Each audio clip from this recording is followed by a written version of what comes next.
Rejection of pleasure as a standard for human happiness, ये की characteristic है stoic philosophy के बारे में।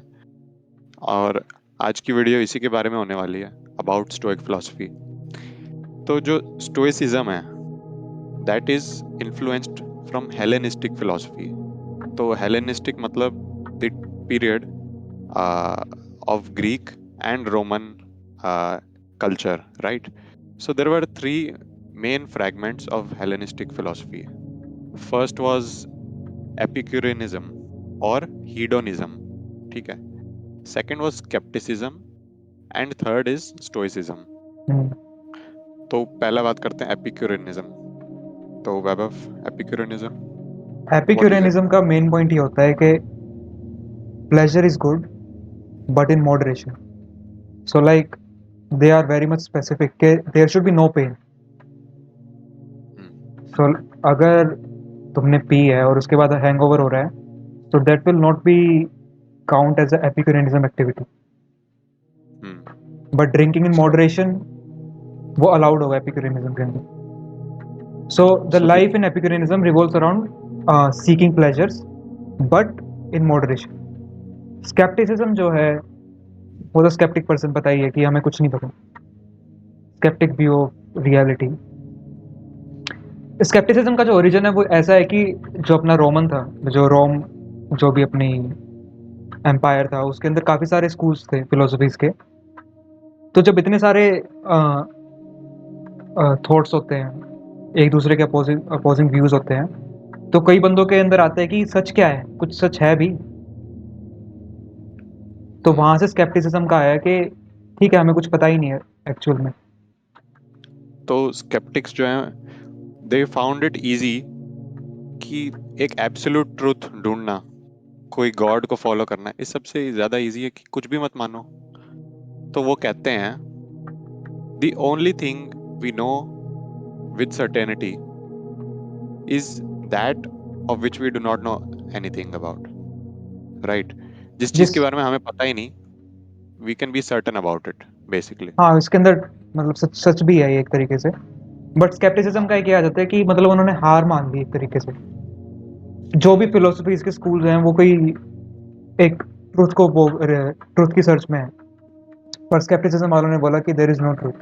Socratic stoic. जो भी अपने ये तीन जो तूने बोले स्टोइसिज्म और एपिक्यूरियनिज्म और स्केप्टिसिज्म, इसका जो सुपर सेट है वो सोक्रेटिक है.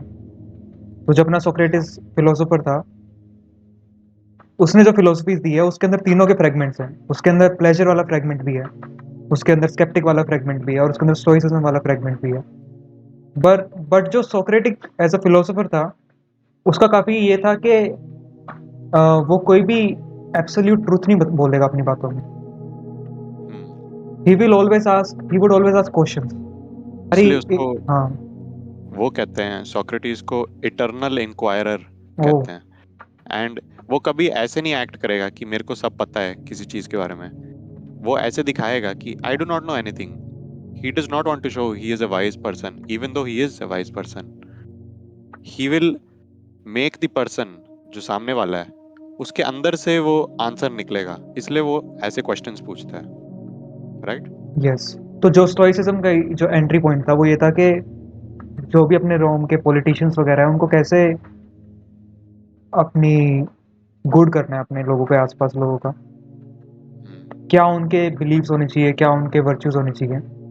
तो वहाँ से स्टोइसिज्म की शुरुआत होती है.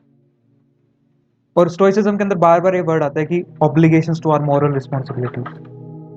वो काफ़ी स्ट्रॉन्ग बार बार उसको एम्फोसिस करते हैं. स्टोइसिज्म का जो ऐसा जनरल व्यू है ना इंग्लिश में भी कि स्टोइक होने का मतलब क्या है कि इमोशनलेस होना. मतलब कोई जिस जिस बंदे ने स्टोइसिज्म के बारे में नहीं पढ़ा वो ये मानेगा कि अगर हम किसी को बोले कि ये बंदा स्टोइक है तो इट्स लाइक सेइंग कि उसके अंदर कोई इमोशंस नहीं है. But that is not true. Stoicism emotions allowed करता है. So like fear is also an emotion. But stoicism के अंदर कहते हैं कि fear of death, fear of pain, fear of things which are not in our control, वो सब हमको वो उन इमोशंस को हमें सप्रेस करना है. But fear of some things should be there, like fear of not achieving our fullest potential, fear of not staying. Abdicating moral responsibility. Yes. Abdicating मतलब छोड़ देना, और मॉरल रिस्पॉन्सिबिलिटी क्या है, इसके ऊपर भी हम डिस्कशन करेंगे। काफी fear of letting oneself down. हम्म। तो अब क्वेश्चन आता है कि मतलब letting oneself down क्या? तो मतलब एक सेम बंदा अपने वर्च्यूज वो करेगा, सेलेक्ट करेगा, और उसको फिर उसी के अराउंड ही काम करना है। तो जो अंडर कंट्रोल की बात आती है कि क्या चीज़ें अंडर कंट्रोल है और क्या नहीं है, हम्म, तो स्टोइक पर्सन आइडेंटिफाई कर सकता है कि movement of planets, sun, moon, ships पहुंचेंगी कि नहीं पोर्ट पे, कि नहीं पहुंचेंगी। आज के डेट में उसको तुम एनालॉगस कर सकते हो, प्लेन पहुंचेगा कि नहीं, अब इधर से न्यूयॉर्क से निकला हुआ प्लेन न्यू दिल्ली पहुंचेगा कि नहीं, और बाकी लोग क्या सोचेंगे किसी चीज़ के बारे में, ये सब उसके कंट्रोल में नहीं है। तो ये इन चीज़ों के बारे में वरी नहीं करेगा और वंडर भी नहीं करेगा, ज़्यादा अपना टाइम नहीं वेस्ट करेगा। बट जो चीज़ें उसकी कंट्रोल में हैं, जैसे उसकी विल पावर, उसके इंटेंशंस क्या है, बेसिकली हिमसेल्फ, उसके बारे में वो सोचेगा। तो जो स्टोइक पर्सन है, he has utter and complete moral responsibility for his actions, but he is also indifferent to everything else। ठीक है। अब indifferent to everything else के अंदर क्या मतलब आता है? तो अब जैसे तूने बोला कि इंडिफरेंस टू एवरीथिंग एल्स, तो उसका अगर हम डायरेक्टली देखें तो ऐसा लगता है कि a stoic person doesn't care about anybody, है ना? कि उसको किसी हाँ की हैप्पीनेस का या उसको किसी की परवाह ही नहीं है, क्योंकि सब कुछ तो उसके हाँ जो भी उसके आउट ऑफ कंट्रोल है। दूसरे लोग उसे पसंद करेंगे या नहीं करेंगे, या दूसरे लोग वो लोगों के साथ क्या हो रहा है, उनकी पेन और सफरिंग, उसको कोई मतलब नहीं है। बट वो नहीं है एग्जैक्टली उसको केयर है, इनडिफरेंट भी है। सो दीज ये हम्म, बोथ साइमल्टेनियसली कर रहा है एक स्टोइक बंदा, हाँ कि उसको वो फर्क पड़ता है उसको, पर उसको फर्क नहीं भी पड़ता एक तरीके से। सो इट्स लाइक सेइंग कि वो वरी नहीं करता। तो उसको हाँ अपने फ्यूचर के बारे में है कि पता नहीं क्या होएगा फ्यूचर में, वो ऐसे नहीं करने वाला। वो करेगा कि हम प्रेजेंट में मैक्सिमम क्या कर सकते हैं, अपने फ्यूचर को प्लान कर हम्म, सकते हैं। बट उसको अंदर की एक ट्रूथ सेटल होना चाहिए कि अल्टीमेटली ये मेरे कंट्रोल में है नहीं। तो वरी और हाँ। वंडर नहीं करना, बट केयर कर सकते हैं। तो इसका काफी मुश्किल कॉन्सेप्ट है, तो हम्म। इसके लिए एक काफी सिंपल एग्जांपल दे सकते हैं। जैसे तुम्हें कल कहीं पहुंचना है किसी जगह पे, ठीक है, हाँ। तो वरी तो तुम कर सकते हो, पर ये गलत है। ठीक है। अब तुम अपने पावर में क्या है, तुम अपने जूते तैयार कर सकते हो, सॉक्स निकाल सकते हो, कपड़े वपड़े तैयार कर सकते हो, रूट निकाल सकते हो उस जगह तक पहुंचने का, ये सब तुम्हारे कंट्रोल में है। हाँ। और स्टोइक पर्सन ये सब करेगा।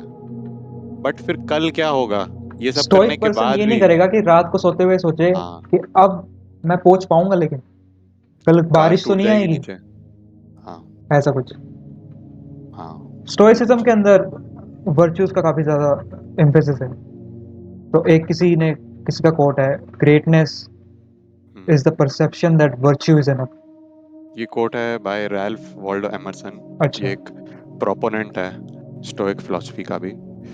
तो greatness is perception that virtue is enough, इसका पहले तो यही पूछ लेते हैं वर्च्यू है क्या। ठीक है। तो अकॉर्डिंग टू स्टोइक्स, जो मॉरल वर्च्यू है, that is when an organised soul, ठीक है, यू और me, pursues rationally the ends which are good for all human beings. ठीक है। अब यहाँ काफी क्वेश्चंस राइज होते हैं काफी सारे। कि हाँ, ये रैशनली का क्या मतलब है, good for all human beings is that even इसका क्या पॉसिबल? मतलब है। वो भी एक क्वेश्चन है। हाँ फिलोसफी हाँ। के बारे में यही बेस्ट चीज है। I think so there are two things ना, एक तो होता है रिलीजन, एक होता है फिलोसफी। सो रिलीजन हाँ। इज लाइक के there is this book and you just go hmm, about your life, you don't have to worry about anything, you don't have to question anything. But philosophies are school of thoughts. तो यहाँ पे बहुत ज्यादा questioning होती है कि जब उसने बोला कि फॉर ऑल ह्यूमन बींग्स, तो ऑल मतलब कैसे कर सकते हैं ऑल ह्यूमन बींग्स कैसे? हम्म, ऑल की एक डेफिनेशन हो सकती है कि मेरे लिए ऑल है कि मेरे आसपास के जो इनर सर्कल होता है, जो ऑल की डेफिनेशन वो है, या क्या है? हम्म, रैशनली क्या होता है? अब कोई अगर एक रिलीजियस बंदा है, वो भी अगर कुछ बिलीव कर रहा है, तो पर उसके दिमाग के अंदर तो वो रैशनली ही सोच रहा है ना। उसको थोड़ी ना पता है कि वो मतलब ऐसा थर्ड पर्सन लग रहा होगा कि ये तो मतलब कुछ पागलों वाली हरकतें कर रहा है ऐसा कुछ, पर उसके दिमाग में तो पूरा सेट है ना कि रैशनली की डेफिनेशन क्या है।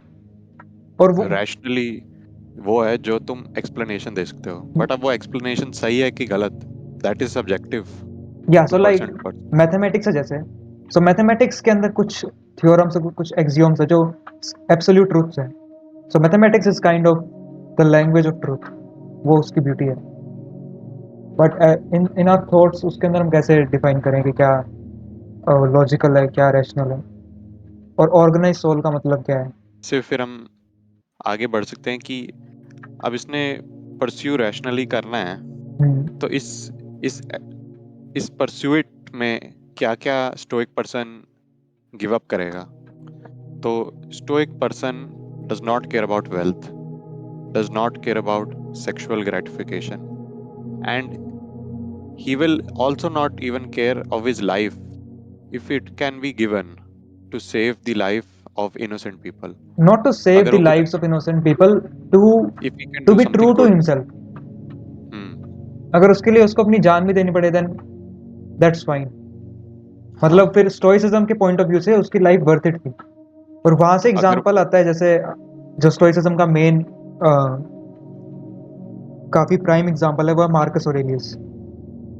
हम्म, मार्कस ऑरेलियस ने जब अपना रोमन एम्पायर था, वो एम्परर था, वो हैप्पीएस्ट डेकेड माना जाता है जो भी उसने जिस भी एडी में उसने करा। तो आज आज का ये जो वीडियो था ये तो बस इंट्रोडक्शन था, how stoic philosophy discards some things and builds upon certain things।